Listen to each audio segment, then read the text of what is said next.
Mayroong isang kasabihan sa mundo ng disenyo na nagsasabing, kung ang isang bagay ay mukhang kakaiba, malamang na mayroon itong dahilan kung bakit ito narito.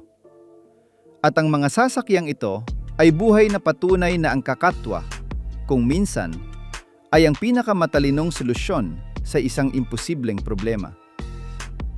Hindi nila hangad na maging maganda o lumampas sa mga record ng bilis o humanga ng sinuman sa mga automotive fair. Isang bagay ang hinangad nila. Ang malutas ang isang konkretong problema sa pinaka-epektibong paraan na posible, kahit na ang resulta ay mukhang isang eksperimento sa laboratorio na nawalan ng kontrol. Ito ang mga track na tinitingnan mo at iniisip mo. Paano nila naisip yon? Ngunit, kapag naintindihan mo ang kanilang kasaysayan, maaari ka lamang magpugay. Magsimula na tayo. Pangwalo, Volkswagen Type 147, Fridolin, 1964 hanggang 1974. Isipin mo na nagtatrabaho ka sa serbisyo sa Oreo ng Alemanya noong dekada 60. Ang iyong mga kagamitan ay dalawa. Ang Volkswagen Beetle, na masyadong maliit para sa mga bundok ng mga sulat at pakete, at ang Volkswagen Transporter, na masyadong malaki at mahal para sa pang-araw-araw na paghahatid. Kailangan mo ng isang bagay sa pagitan. Isang bagay na hindi umiiral. Ano ang gagawin mo? Kung ikaw ang Volkswagen, kukuha ka ng mga piyesa rito at doon at bubuo ng isang mechanical na Frankenstein. Sa gayon, isinilang ang Type 147 na binansagang Fridolin. Ginamit nito ang chassis ng Karmann Ghia dahil ito ay mas malapad at mas matatag kaysa sa Beetle. Sa likuran ay dala nito ang klasikong air-cooled na boxer engine na nagpuwersa sa sahig ng kargamento na itaas na lumiliha ng isang kakaibang sentro ng grabidad, ngunit isa rin nakagugulat na malawak na loob. Ang mga pinto ay naglalakihang sliding doors, mabigat at mailap, ngunit perpekto para sa isang kartero na pumapasok at lumalabas ng daan-daang beses sa isang araw. Ang bodywork ay talagang angular, na bumabali sa mga kurba ng Beetle at nagbibigay dito ng aerodynamics ng isang laryo. Ang pinakamataas na bilis nito ay halos umabot lamang sa 75 kilometro bawat oras, na may hanging pumapabor dito. Ngunit hindi ito mahalaga. Sa pagitan ng 1964 at 1974 ay bumuo sila ng higit sa 6,000 unit para sa Alemanya at Switzerland. At ang karamihan ay nagtrabaho hanggang sa literal na mamatay. Iyon ang dahilan kung bakit na yon ay halos hindi na sila umiiral. Ang makakita ng isang Fridolin sa kalye ay mas pambihira kaysa makakita ng isang modernong supercar. At kung saan ito lumilitaw, mas nagnanakaw ito ng tingin kaysa sa anumang Ferrari. Ang Fridolin ay ang patunay na ang inhinyeriya ay hindi palaging naghahangad na maging sexy. Kung minsan, naghahangad lamang itong maging kapaki-pakinabang at nagtatapos sa pagiging isang alamat. Pang-7, Tempo Viking at Goliath. GD 750, Alemanya, dekada 50. Ang ikalawang digmaang pandigdig ay nag-iwan sa Europa na wasak. Walang pera, walang bakal, walang oras para sa mga luho. Kinakailangang muling itayo ang buong mga lungsod gamit ang kaunting natira. At sa kontekstong iyon, gumawa ang Alemanya ng isang bagay na tila kabaliwan na yon. Ang punuin ng mga kalye nito ng mga sasakyang may 3 gulong. Dahil ang 3 gulong ay nangangahulugan ng mas kaunting materyales, mas kaunting buwis, mas kaunting komplikasyon. Ang Tempo Viking ay isang pagtatangka na maging responsabale sa pamamagitan ng pagdaragdag ng ika-4 na gulong. Ngunit napanatili nito ang mailap na kaluluwa ng mga ninuno nito. Nagtataglay ito ng maliit na two-stroke engine na minana mula sa teknolohiyang aeronautical na tumutunog na parang galit na chainsaw at naglalabas ng mga ulap ng asul na usok sa tuwing bibilis ka. Ang lahat ay siksik sa isang mababang muso na may hitsura ng isang isda, kung saan ang makina, transmisyon at front-wheel drive ay nag-aagawan para sa parehong espasyo. Ang resulta ay isang sasakyan na sobrang nagvo-vibrate na pakiramdam mo ay nakasakay ka sa isang higanting mechanical na laruan. Wala man lang itong fuel gauge. Upang malaman kung ikaw ay matitirikan na, kailangan mong huminto at magpasok ng isang tungkod sa tangke. At kung hindi pa yon sapat nakakatwa, lumitaw ang karibal nito, ang Goliath GD 750, na balintunang pinangalanang ganoon dahil sa pagiging napakaliit nito. Mayroon itong iisang gulong sa harap, isang cargo bed sa likod, at isang maliit na two-stroke engine na nakatago sa ilalim ng upuan. Ang bawat pagsabog ng silindro ay direktang naililipat sa iyong spinal column. Walang insulasyon, walang luho, tanging ingay, vibration, at trabaho. Ang kamanghamanghang bagay ay kaya nitong magdala ng halos sarili nitong timbang sa mga laryo, kahoy o semento. Nakatulong ito upang muling itayo ang buong mga lungsod noong ang malalaking truck ay hindi makadaan sa makikitid at sirang mga kalye. Ngunit ang pagmamaneho nito ay parang nakikipag-ayos sa pisika sa bawat kurba. Hindi ka lang basta kumukurba sa isang roundabout. Kinakailangan mong makaligtas dito. Pang-anim, Morris J-Type, United Kingdom, dekada 50. Kung ang mga animation studio ng dekada 50 ang nagdisenyo ng isang truck, ito sana ang Morris J-Type. Ang bodywork nito ay tila natutunaw pasulong na may bilugang harap, naniningkit na mga headlight na parang mga mata ng palaka, at isang hati na windshield na nagbigay dito ng isang palakaibigan at inosenteng muka. Ngunit sa likod ng kaibig-ibig na estetikong iyon ay nakatago ang isang medyo mailap na karanasan sa pagmamaneho. Pagkatapos ng bigmaan, kailangan ng Great Britain na pabilisin ang ekonomiya nito. Ang mga panadero, florist, kartero at mamatay karne ay nangangailangan ng maliit, mura at madaling imanobrang mga sasakyan para sa makikitid na kalye ng London at mga industrial na lungsod. Ang J-Type ang perpektong sagot. Siksik sa labas, practical sa loob, at may disenyong namumukod tangi sa lahat ng gumugulong noong dekada 50. Ngunit ang tunay na gulat ay nasa loob. Ang makina ng 1.5 litro ay hindi nasa harap o sa likod. Nasa loob ito ng cabin. Nakaupo sa pagitan ng driver at ng pasahero, sa ilalim ng isang takib na metal na kasing nipis ng aluminum foil. Sa tag-araw, ginagawa nito ang cabin na isang uri ng mobile oven. Ang driver ay hindi lamang naghahatid ng mga produkto. Niluluto rin niya ang kanyang sarili ng dahan-dahan habang nagtatrabaho.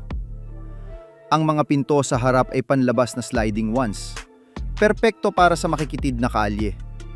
At maraming driver ang nagiiwan sa mga ito na nakabukas upang palamigin ang kanilang sarili habang sumusulong. Ang problema ay nakaupo ka ng halos direkta sa itaas ng mga gulong sa harap na nagbibigay ng kabuuang visibility ngunit zero na proteksyon. Sa isang banggaan, ikaw ang bumper. Ang gearbox na may 3 bilis ay sikat sa paggawa ng mga kakaibang ingay kung hindi mo ito itatrato ng may pagmamahal. Ang pagmamaneho ng J-Type ng maayos ay halos isang sining. Gayunpaman, minahal ito ng publiko. Naging simbolo ito ng optimismo ng mga British noong dekada 50. Sa malambot nitong silweta at masipag na saloobin. Isang oven na may mga gulong? Oo. Ngunit may maraming puso. Panlima, DKW Schnelllaster, Alemanya, 1949. May mga sasakyang na itatala sa kasaysayan dahil sa kanilang kagandahan. Ang iba dahil sa kanilang lakas.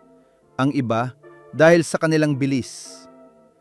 At naroon din ang mga naitatala sa kasaysayan dahil sa pagiging 30 taon na mas maaga kaysa sa hinaharap ng hindi gumagawa ng ingay.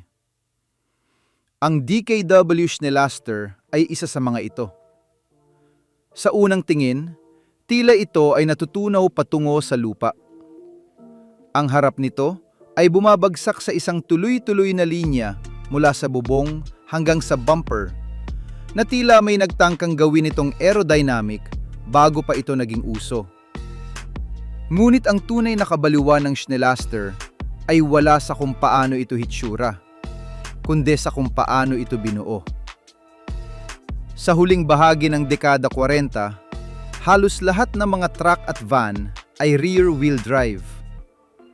Nangangahulugan iyon ng isang axle, isang central tunnel, at isang mataas na sahig para sa kargamento na puno ng mga hadlang.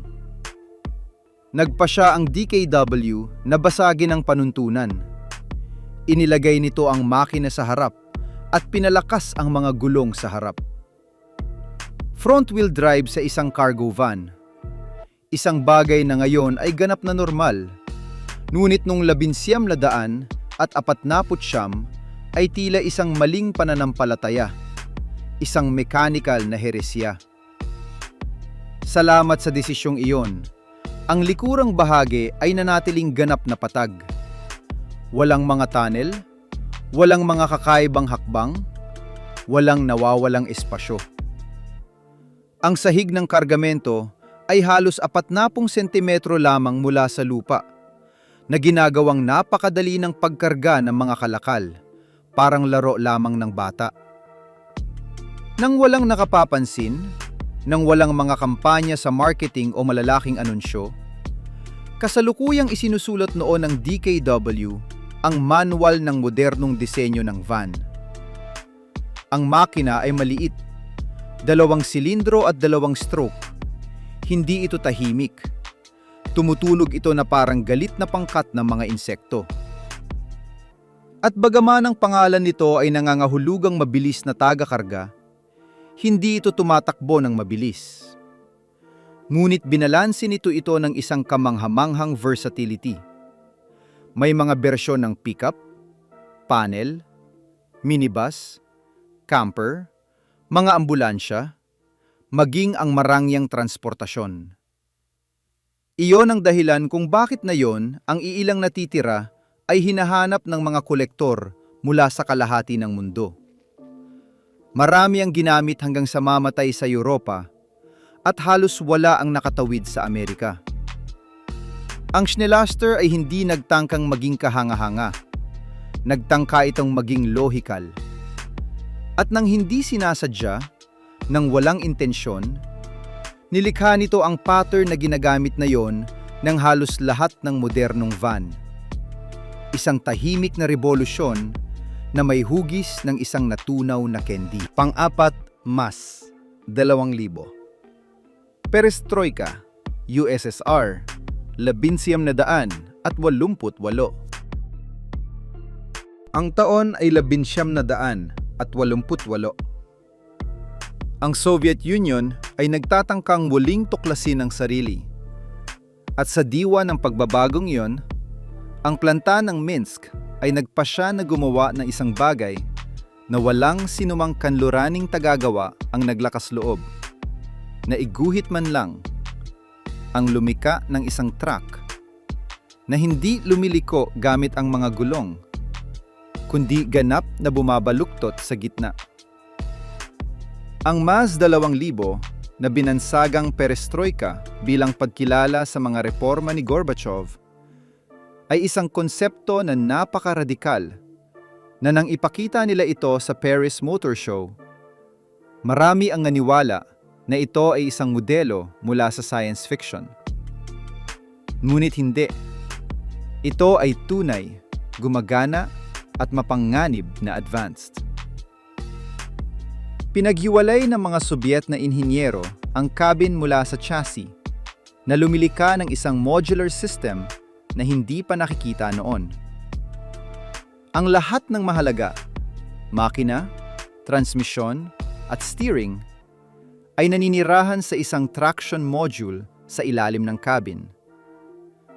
Ang cabin ay hindi tumatagilid gaya ng sa ibang mga truck. Sa halip, ang buong harap ay umiikot kaugnay sa trailer.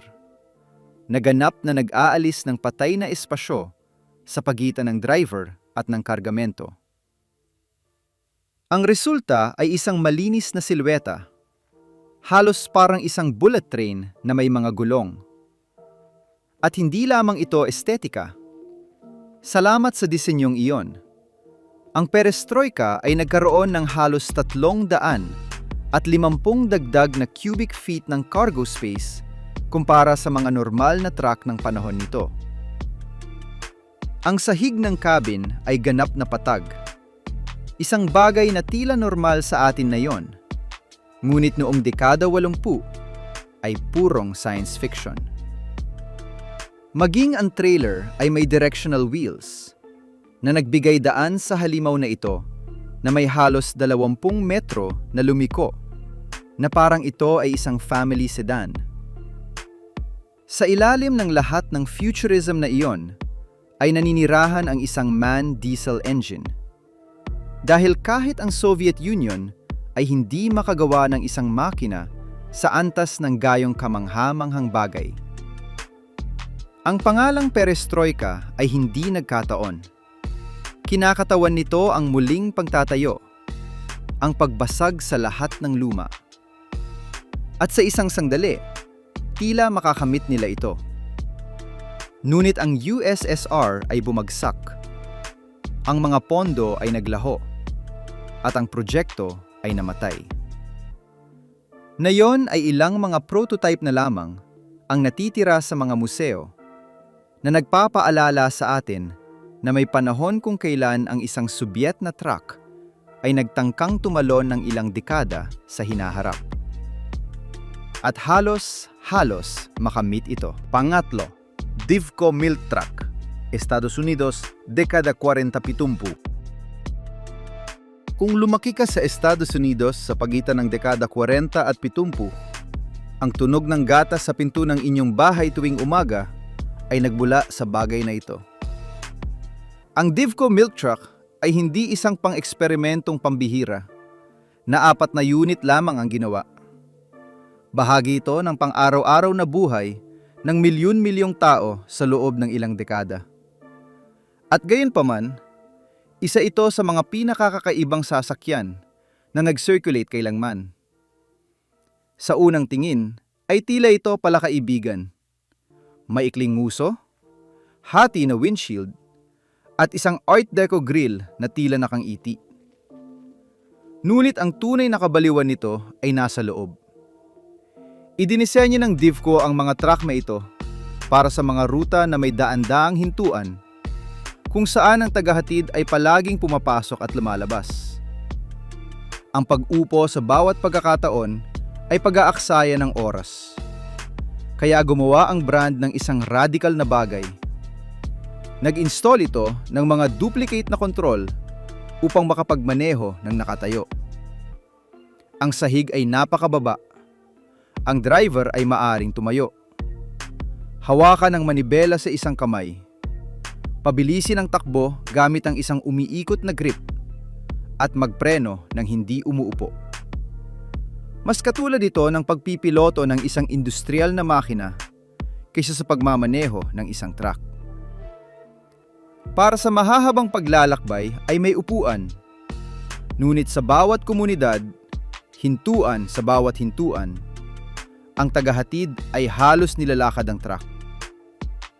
Ang chassis ay ultra-resistant dahil kailangan itong magdala ng libu-libong bote ng salamin na puno ng gatas at mga blok ng yelo upang panatilihin itong malamig. Hindi ito naghanap ng bilis. Naghanap ito na makayanan ang parusa. Ang mga makina nito, karaniwang continental na may 4 o 6 na silindro, ay nakakonfigure na may napakaikling G ratios. Hindi sila lalampas sa 60 kilometro bawat oras. Ngunit kaya nilang magtrabaho buong araw, araw-araw, nang hindi sumusuko. Ang kamangha-manghang bagay ay ang disenyo ay halos hindi nagbago sa loob ng ilang dekada. Dahil perpektong gumana ito para sa misyon nito. Ang DivCo ay hindi maganda nang hindi sinasadya. Ito ay kakaiba dahil sa pangangailangan. At marahil, dahil doon ay naging isa ito sa mga pinakakilalang truck sa kasaysayan ng Amerika. Isang gumugulong na monumento sa pinaka-absurd na kahusayan. Pangalawa, Camel Scarab, United Kingdom, dekada 50, 60. Kung nakakita ka na ng isang higanteng insekto na may mga gulong, malamang na tinitingnan mo ang isang Camel Scarab. Ang British mechanical tractor na ito ay tila kinuha mula sa isang stop-motion animation na pelikula. Ang bilugan nitong cabin, ang maikling buntot, at ang mababang tindig nito ay nagmukha itong parang laruan. Ngunit ito ay isang seryosong makina sa trabaho na idinising nyo upang humila ng mga trailer sa mga istasyon ng tren, pantalan, at mga pabrika. Ang pinakabaliw na bagay tungkol sa Scarab ay nagsimula sa labas. Ang ekstrang gulong ay nakakabit sa pinto ng driver, parang isang bukol na nakatingin sa iyo tuwing sasakay ka. Ngunit ang tunay na palabas ay nagsisimula kapag iniikot ang manibela. Sa halip na magkaroon ng isang kumbensyonal na steering system, ang buong kumpol ng cabin at ng makina ay tumatagilid sa mga gilid upang kumuha ng mga kurba. Oo, tama ang iyong nabasa. Upang lumiko, ang buong cabin ay tumatagilid na parang isang barkong kumikiling. Ang driver ay nakaupo at kapag lumiko siya sa kanan, ang lahat ng nasa paligid niya ay tumatagilid kasama niya. Isa itong mechanical na sayaw, isang koreografiya ng bakal na ngayon ay magiging ganap na imposibleng i-homologate. Ngunit noong dekada 50, sa makikitid na British na industrial na kalye, gumana ito ng kamangha-mangha. Ang Perkins diesel engine nito ay maliit ngunit matigas ang ulo. At ang transmisyon nito ay nagpapahintulot ng mga manobra ng milimetrikong katumpakan upang ikabit ang mga trailer sa mga imposibleng espasyo. Ang Scarab ay naging hari ng internal logistics sa loob ng ilang dekada sa mga pabrika gaya ng Ford sa Dagenham.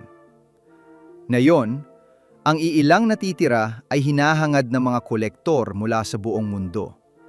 Hindi lamang dahil sa kanilang pambihira, kundi dahil ang pagmamaneho nito ay parang pagpipiloto ng isang barko sa tuyong lupa. Isang karanasan na walang ibang sasakyan ang makapagbibigay. Panguna, Morris FG, United Kingdom, dekada 60. Nakarating na tayo sa trono ng pambihira. At ang nagwagi ay hindi isang Soviet na truck na nahahati sa gitna, o isang tagahatid na nagmamaneho ng nakatayo, o isang mechanical na insekto na tumatagilid upang lumiko. Ito ay isang bagay na mas banayad, ngunit walang hanggan na mas matalino. Ito ang Morris FG. Sa simpleng tingin, mukha itong truck na hindi maayos ang pagkakakat gamit ang isang pang-ahit.